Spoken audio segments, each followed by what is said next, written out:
नमस्कार, छायाज रेसिपीजमध्ये आज आपण बनवतोय व्हेज मंचुरियन। मार्केटपेक्षाही भारी घरच्या घरी व्हेज मंचुरियन तयार होईल। यामध्ये आपण कुठलाही फूड कलर वापरलेला नाही आहे। चला तर लगेच बनवायला सुरुवात करूया चमचमीत व्हेज मंचुरियन। तर इथे मी कोबी घेतला आहे। कोबी अगदी बारीक चिरून घ्यायचा आहे किंवा तुम्ही मिक्सरला सुद्धा बारीक करून घेऊ शकता, चॉपरमध्ये बारीक करून घेऊ शकता। तर इथे मी हा कोबी चिरल्यानंतर मोजून घेतला या वाटीने। 6 वाट्या कोबी आहे हा चिरल्यानंतर।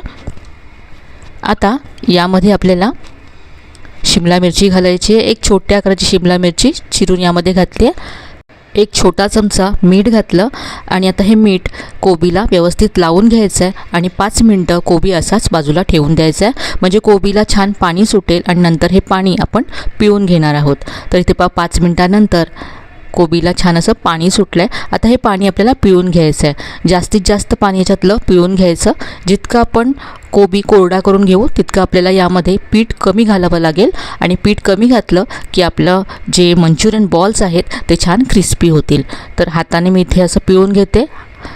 इथे पहा, इतकं पाणी कोबीमधून निघालं आहे। हे आपण नंतर ग्रेव्हीमध्ये वापरणार आहोत।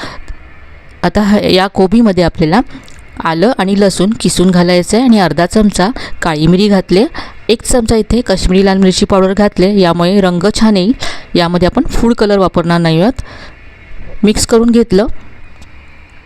आता यामध्ये आपल्याला अर्धी वाटी कॉर्नफ्लोअर घालायचा आहे। ज्या वाटीने आपण कोबी मोजून घेतला त्याच वाटीने अर्धी वाटी कॉर्नफ्लोअर घातला।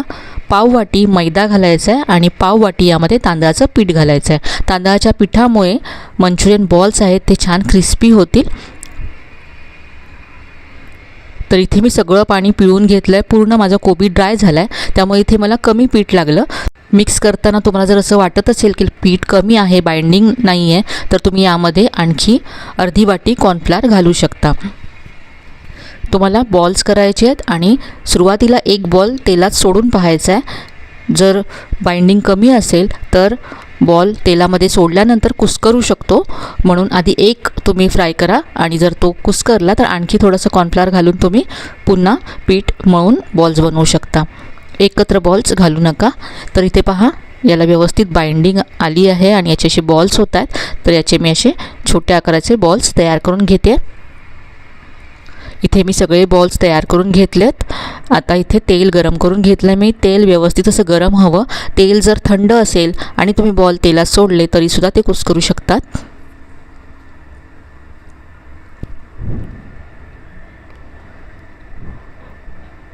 तर इथे पहा, बॉल्स मी तेलात सोडले। थोडंसं याचे जे वरचे बबल्स आहेत ते कमी झाल्यानंतर याला हलवून घ्यायचं आहे आणि आता गोल्डन ब्राऊन होईपर्यंत हे बॉल्स आपण फ्राय करूया।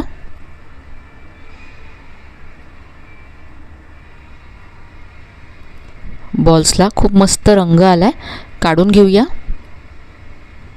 आणि अशा पद्धतीने सगळे बॉल्स इथे मी फ्राय करून घेतलेत। आता आपण ग्रेव्ही तयार करूया। तर इथे मी पॅन गरम करत ठेवला। यामध्ये एक मोठा चमचा तेल घातलं। यानंतर आलं, लसूण आणि हिरवी मिरची घातली। 4 ते 5 लसणाच्या पाकळ्या आणि अर्धा इंच आलं किसून घेतलं आणि 2 हिरव्या मिरच्या घेतल्यात। यानंतर यामध्ये मी बारीक चिरलेला कांदा घातला। कांदा सॉफ्ट होईपर्यंत परतून घ्यायचा। शिमला मिरची घातली। यानंतर पातीच्या कांद्याचा जो पांढरा भाग आहे तो घातला आणि हिरवा भाग आपण नंतर वापरणार आहोत। आता यामध्ये सॉस घालायचा आहे। 2 चमचे टोमॅटो केचप घातलं आहे। 1 चमचा चिली सॉस घालायचा आहे। 1 चमचा सोया सॉस घालायचा आहे आणि 1 चमचा व्हिनेगर घालायचं आहे। आता हे सॉस आपण मिक्स करून घेऊया। यामध्ये आता रंगासाठी आपण फूड कलर वापरत नाही आहोत, तर इथे मी अर्धा चमचा काश्मीरी लाल मिरची पावडर घातली। सगळं पुन्हा एकदा मिक्स करून घ्यायचं आहे। आता यामध्ये जे कोबीचं पाणी होतं तेच इथे मी वापरते। यामध्ये मीठ होतं म्हणून मी इथे मीठ घातलेलं नाही आहे। तुम्ही चवीप्रमाणे यामध्ये मीठ घालू शकता।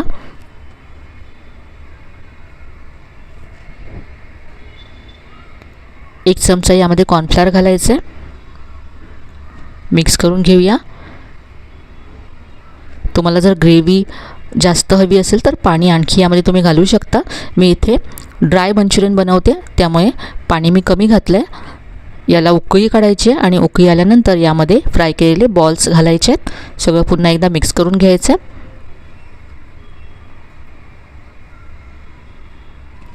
यावरती कांद्याची पात घालायची आहे. तर हे आपले ड्राय व्हेज मंचुरियन तयार झालेत. घरच्या घरी कमी खर्चामध्ये भरपूर तुम्ही मंचुरियन तयार करू शकता.